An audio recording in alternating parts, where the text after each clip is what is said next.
Invest in your hair. It is the crown you never take off. என்னும் ஆங்கில சொற்களுக்கு ஏற்ப பெண்கள் எல்லாருக்குமே தலைமுடி அப்படிங்கிறது ஒரு கிரீடம் தான். அதை பாதுகாக்கிறதுக்கு நம்ம என்னதான் ஆயில் வச்சாலும் சரி, விதவிதமான ஷாம்பு யூஸ் பண்ணாலும் சரி, நம்ம எடுத்துக்கிற உணவில் பயோட்டின் அப்படிங்கிற சத்து அதிகமாக இருந்தது அப்படின்னா தான் தலைமுடியினுடைய அத்தனை பிரச்சனைகளுக்கும் தீர்வு கிடைக்கும். அதற்கு இப்போ ஒரு லட்டு செய்ய போகிறேன். அதுக்கு பார்த்திங்க அப்படின்னா பீனட்ஸ் ஒரு 100 கிராம் எடுத்துருக்கிறேன். இதை சிம்லேயே வச்சு நல்லா வறுத்துக்கலாம். Peanuts rich in biotin.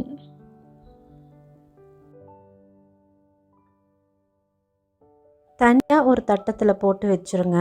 அப்போவே அது கொஞ்சமாக ஆறி கிடைக்கும். அடுத்ததாக நம்ம இப்போ சேர்க்க போகிறது பார்த்திங்க அப்படின்னா பாதாம். ஸோ பாதாமில் பார்த்திங்க அப்படின்னா மெக்னீசியம் அதிகமாக இருக்கிறங்கேட்டி ஹேரை ஸ்ட்ராங்காகவும் லாங்காகவும் வச்சுக்கிறதுக்கு ரொம்பவுமே உதவுது. இதையும் ஒரு ஸ்லோவாக ரோஸ்ட் பண்ணிவிட்டு வேறு ஒரு பாத்திரத்தில் மாற்றி வச்சுக்கோங்க. அடுத்ததான் நான் இப்போ சேர்க்கறது பார்த்திங்க அப்படின்னா பம்ப்கின் சீட்.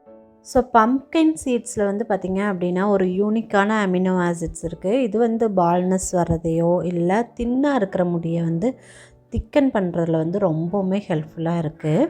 ஸோ அதனால் அதுவும் சேர்த்திக்கலாம். அப்புறமா இப்போ நான் சேர்த்துறது பார்த்திங்க அப்படின்னா சன்ஃப்ளவர் சீட்ஸ். சன்ஃப்ளவர் சீட்ஸில் zinc, rich in iron. So இது எல்லாமே ஹேருக்கும் ரொம்ப ஹெல்ப்ஃபுல்லாக இருக்கும், ஹேர் க்ரோத்துக்கு. ஸோ இதையுமே நல்லா ஒரு லோ ஃப்ளேமில் வச்சு நம்ம சேர்த்துக்கலாம். அடுத்ததாக ஃப்ளாக்ஸீடு பார்த்திங்க அப்படின்னா ஒரு 50 தான் எடுத்துருக்கிறேன், 50 கிராம் தான் எடுத்துருக்கிறேன். ஏன்னா ஃப்ளாக்ஸீடு கொஞ்சம் பவுல் மூமெண்ட் கரெக்டாக இருக்காது. ஃப்ளாக்ஸீடு நம்ம சாப்பிட்டோம் அப்படின்னா மெயினாக ஆண்களுக்கு. ஸோ அதனால் கொஞ்சம் கம்மியாக எடுத்துக்கிட்டேன். மற்ற எல்லா சீட்ஸுமே 100 கிராம்ஸ் எடுத்துகிட்டு ஃப்ளாக்ஸீட் மட்டும் 50 கிராம்ஸ் நான் எடுத்துருக்கிறேன். ஸோ இது எல்லாமே கொஞ்சம் நேரம் ஆறட்டும். சூடாகவே அரைச்சோம் அப்படின்னா ரொம்ப கட்டி கட்டியாக ஆகிடும். அதனால் ஆறுனதுக்கப்புறம் அரைச்சிக்குங்க. ஸோ இப்போ ஃபுல்லாகவே நல்லா அரைச்சாச்சு. ரொம்ப மாவாட்டம் அரைக்கணும் அப்படின்ட்டு அவசியம் இல்லை. கொஞ்சம் திரியாக அரைச்சாவே போதும். இப்போ அடுத்ததாக பார்த்திங்க அப்படின்னா கொஞ்சம் வெல்லம் எடுத்துருக்கிறேன். தேவையான அளவு எடுத்து வெல்லம் மூழ்கிற அளவுக்கு தண்ணீர் ஊற்றி கொஞ்சமாக சிம்லையே வச்சு நம்ம இப்போ கொதிக்க வச்சுக்கலாம். இப்போ கொதித்ததுக்கப்புறமா எடுத்தோம், இப்படி நம்ம எடுத்து அந்த கரண்டியில் விட்டோம் அப்படின்னா அந்த கரண்டியிலேருந்து வெல்லம் அப்படி கோடாட்ட கீழே விழுகணும். அது சரியான பதம். ரொம்ப கெட்டி ஆயிடுச்சு அப்படின்னா லட்டு ரொம்ப அப்படியே கல் மாதிரி ஆகிடும். அதனால் இந்த வெல்லத்தினுடைய பதம் மட்டும் கரெக்டாக இருக்கணும். ஸோ இப்போ நம்ம ஒரு மாதிரி தண்ணி பதத்திலேயே நம்ம எடுத்து பிசைஞ்சுக்கிட்டோம் அப்படின்னா ரொம்ப நல்லாயிருக்கும். ரொம்ப கெட்டியாகாமல் பார்த்துக்கணும். இப்போ வெள்ளை பாகு ரெடி ஆகிடுச்சு. நான் அரைச்சி வச்சுருக்கிற மாவில் கொஞ்சம் கொஞ்சமாக ஊற்றி கொஞ்சம் லட்டு பிடிச்சிக்கலாம்.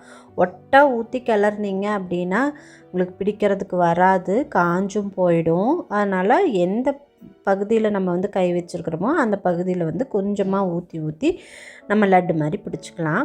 ஸோ சூப்பரான லட்டு ரெடி ஆகிடுச்சு. இந்த லட்டு குழந்தைகளுக்கு மட்டுமே கொடுக்குறோம் அப்படிங்கிற மாதிரி செஞ்சோம் அப்படின்னா நிறைய நெய் ஊற்றி நீங்கள் லட்டு பிடிச்சிக்கலாம். இந்த லட்டை டெய்லியும் நீங்கள் எடுத்துக்கிட்டீங்க அப்படின்னா கண்டிப்பாக உங்களுடைய முடி பிரச்சனை எல்லாத்துக்குமே இதை தீர்வை கொடுக்கும். இந்த வீடியோ உங்களுக்கு பிடிச்சிருந்தது அப்படின்னா சப்ஸ்கிரைப் பண்ணிக்கோங்க. உங்களுடைய ஃப்ரெண்ட்ஸு கூட ஷேர் பண்ணிக்கோங்க. உங்களை மீண்டும் மற்றொரு வீடியோவில் சந்திக்கிறேன்.